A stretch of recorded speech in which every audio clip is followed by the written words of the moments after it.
So the president will announce his executive action on immigration during a primetime address tonight at 8 p.m. This after the president repeatedly said for years that it was not within his power to do just that. Listen. I believe such an indiscriminate approach would be both unwise and unfair. Sometimes when I talk to immigration advocates, they wish I could just bypass Congress and change the law myself. But that's not how democracy works. The problem is that I'm the President of the United States. I'm not the Emperor of the United States. My job is to execute laws that are passed. White House Press Secretary Josh Earnest joins me now. Josh, good morning. Thank you very much for being with us today. Good to have you. You hear all those statements. You've heard them over the past few days. The question is, what has changed? What changed the president's mind on this issue so completely? Well, there are a couple of things that have changed, Martha. The first is, importantly, there's one thing that hasn't changed, which is the president can't take all the steps that were included in the bipartisan bill that passed by the United States Senate about a year and a half ago. So there are a number of things that won't get done through these executive actions. But the president is determined to use all of the authority that he has, that's vested in the presidency, to take the steps that can try to fix some of the problems that everybody acknowledges exist inside our broken immigration system. This is consistent with steps that were taken by President Reagan, President George H.W. Bush, and other presidents over the course of history that have used their executive power to address problems with our broken immigration system. Well, let me ask you about that. President Obama's going to do the same thing, and he'll announce it tonight. Let me ask you about that. Because based on the president's own words that you just heard, I would imagine that when those moves were made, and many people think that they're very different from the sweeping moves that the president's about to make, that this president that we heard in those sound bites must have vehemently disagreed with those actions by Reagan and Bush if he felt the way he did, that it would be unwise, that it would be unfair, that it wouldn't be fair to those people waiting in line, and that no matter how decent they are, no matter their reasons, the 11 million people who broke those laws should be held accountable. What happened to that? Well, let's just be real clear, Martha, about what the president's view is. The president does believe that individuals who are in this country should come out of the shadows and they should get right with the law. That means that they should go back to the back of the line. That means they should pay taxes. It means they should learn English. So we should be clear about what the president's view is as it relates to the treatment of those individuals. And the fact is, the legislation that was passed, again, with bipartisan fashion through the Senate, strongly supported by the president, supported by the business community, the labor community, the evangelical community, even law enforcement. That is a piece of legislation that would deal with these individuals in a very orderly fashion that would bring them out of the shadows. Unfortunately, it's House Republicans who have blocked that piece of legislation and prevented us from actually dealing with them. So it's House Republican leaders that have perpetuated a terrible problem that everybody acknowledges exists. The president's going to use the authority that he has to try to solve some of those problems. You can say that, but the fact is the president had wide berth to do just this in the first 2 years of his presidency. He had complete control on Capitol Hill and could have passed sweeping legislation then. Why didn't he do it then? Well, I guess for a couple of reasons, Martha. You'll recall that we were also dealing with the worst economic downturn since the Great Depression, so we had a few things on our plate. The fact of the matter is the president actually rolled up his sleeves. Quite a few things now as well, and some people wonder why he would take on immigration now when we have so many global issues that they feel are more important at this moment. And why not wait for Congress to tackle it in January with the new crew? Well, we would be happy to do that, and we will do that even after the president takes executive action. The truth of the matter, Martha, is that the Speaker of the House is not committed to actually bringing up this piece of legislation.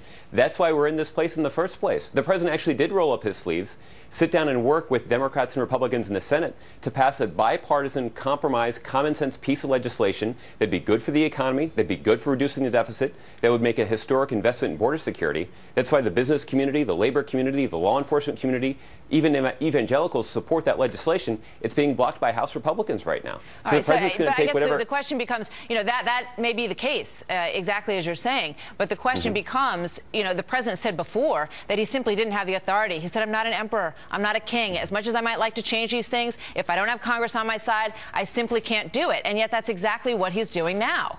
And, Martha, there are some steps the president can't take because they require legislation. And that's why we continue to call on Congress to pass that bill. But there are some steps the president can take. He'll announce them tonight. And what we'll also make clear is what the legal justification is for those steps. And that legal justification will be entirely consistent with steps that were taken by President Reagan and President George H.W. Bush. All right. Well, as I understand it, it will entail falling under prosecutorial discretion, basically saying that you can delay deportment for up to 5 million people. Is that correct? Well, Martha, I'm not going to get ahead of the president. The president's got an important announcement that your viewers here on Fox can watch at 8 p.m. Eastern. So I encourage them to tune in and hear straight from the president what steps he's actually going to take. All right. Well, he said in 2010 that to put an end to deportation until we have better laws, I believe such an indiscriminate approach would be both unwise and unfair. So he said back then that to delay deportation would be unwise and would be unfair. And from everything we're understanding, that is the way he's going to get around the law tonight, to say that he's using prosecutorial discretion. And you're saying that that's not the case. That's not what he's going to say, or you won't confirm that that's what he's going to say? I'm just saying that I'm going to let the president make the announcement that he's going to make tonight from the Oval Office. All right. From here at the White House. Just talk politics for a moment. You know, a lot of people look at this and say, you know, the president said after the election that he understood, that he got the message. He saw that there was a sweeping Republican victory that really was sending a big message. And a lot of folks look at this move and say, wow, you know, why would you do this now? Why would you poison the well, so to speak, rather than wait until January and see what you can get out of this new group? Well, again, Martha, because the Speaker of the House, the Republican Speaker of the House, who has blocked common sense immigration reform for the last 2 years, was asked right after the election whether or not he would commit to bringing up immigration reform legislation in the new Congress, and he wouldn't do it. So the fact of the matter is there's no reason to think that the new Republican-led Congress is actually going to take the kind of... You don't even haven't given him a chance yet, though. Well, but because we have actually given them a chance. Yeah, but they've been asked the question. These people may have some influence on John Boehner. They might say, you know, look, let's make this something that we can do, because in many ways it might neutralize the impact that the Democrats would get by doing it if Republicans jumped on board. What about that possibility? Well, two things about that. The first is there actually still does continue to be a possibility for John Boehner to relent. There's a piece of legislation that passed in bipartisan fashion by the United States Senate. It's supported by the business community, the law enforcement community, the evangelical community. John Boehner can allow that piece of legislation to come up for a vote. If it passes the House, the president will crumple up the executive actions that he's taking tonight, and he will sign that bill into law, because that bill would be good for the country, it'd be good for our economy, it'd be good for border security. The president would support it. Even after the president takes this executive action, if the response from Republicans is, we can't stand that executive action, we're going to pass legislation on our own, the president will look at that legislation, and if it's close to the Senate legislation, he'll sign it into law, and he'll eliminate his own executive action. The same is true next year. If Republicans do get their act together, John Boehner changes his mind and does decide to work in collaborative fashion, in bipartisan fashion, to support something that, to back something that the whole country supports, then the president would be happy to sign that bill. And if it meets the principles that are included in the Senate bill that's already passed, the president would be happy to sign that bill and have it supersede the executive action that he's announcing tonight. So tonight's action represents a first step. It does not eliminate the responsibility that Congress has to actually confront this important priority. What do you say to those who say the president is trying to poison the well, that he's hoping that there'll be some sort of dramatic reaction from the GOP, that they'll try to defund the issue or even go as far as impeachment or you know, shutting down the government? What do you say about that? I say that that's not what the president wants. It's not what the president supports. The president has indicated that there are going to be areas where we disagree. We've seen Congress over the course of the last couple of years vote more than 50 times to defund Obamacare.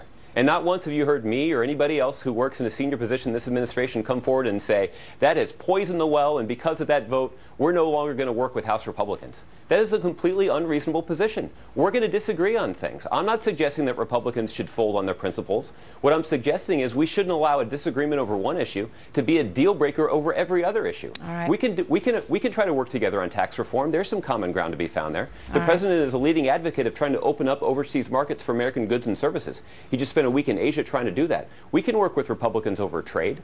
We can work with Republicans even on investing in early childhood education. It's something that they've said they think would be a good idea. So there's some common ground we can find. We shouldn't allow this one issue to poison the well and prevent us from working together on other important issues. All right. Josh Earnest, thank you very much. It's good to have you here as always.